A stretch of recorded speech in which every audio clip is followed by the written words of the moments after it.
অবশেষে কিন্তু একটা ভালো খবর সাকিব আল হাসানের জন্য।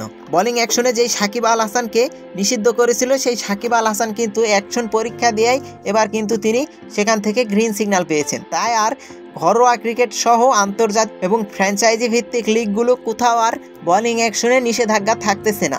তিনি এখন চাইলে সব জায়গায় বোলিং ব্যাটিং দুটোটাই করতে পারবেন। উল্লেখ্য যে গত বছর সেপ্টেম্বরে কিন্তু সারে ক্লাবের হয়ে কাউন্টি লিগ খেলতে গিয়ে কিন্তু বোলিং অ্যাকশন অবৈধ ধরে ইসিবি। এরপরে তার বোলিং অ্যাকশনে অবৈধ ধরা হয়, ঘরোয়া থেকে আন্তর্জাতিক কোথাও কিন্তু তিনি আর বোলিং করতে পারবেন না। এরপরে কিন্তু তিনি বার্মিংহামের ল্যাবে কিন্তু বোলিং অ্যাকশন পরীক্ষা দেন, সেখানেও কিন্তু সাকিব আল হাসান ফেল করেন। এরপরে তিনি চেন্নাইয়ে যান বোলিং অ্যাকশন পরীক্ষা দিতে, সেখানেও কিন্তু তিনি উত্তীর্ণ হতে পারেন। দুইবার ফেল করায় কিন্তু সাকিব ভক্তরা হতাশায় পড়েছেন, কেননা টানা 17 বছর ক্রিকেট খেলার পরে বোলিং অ্যাকশন নিষিদ্ধ সত্যিই ভক্তরা কিন্তু অপ্রীতিকর ঘটনা সাকিব আল হাসানের জন্য এবং ভক্তদের জন্য হতাশাজনক।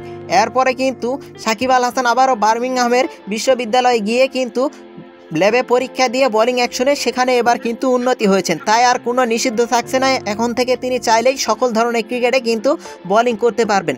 এখন দেখার বিষয় তিনি আবারও বাংলাদেশ জাতীয় ক্রিকেট দলে ফিরবেন কিনা।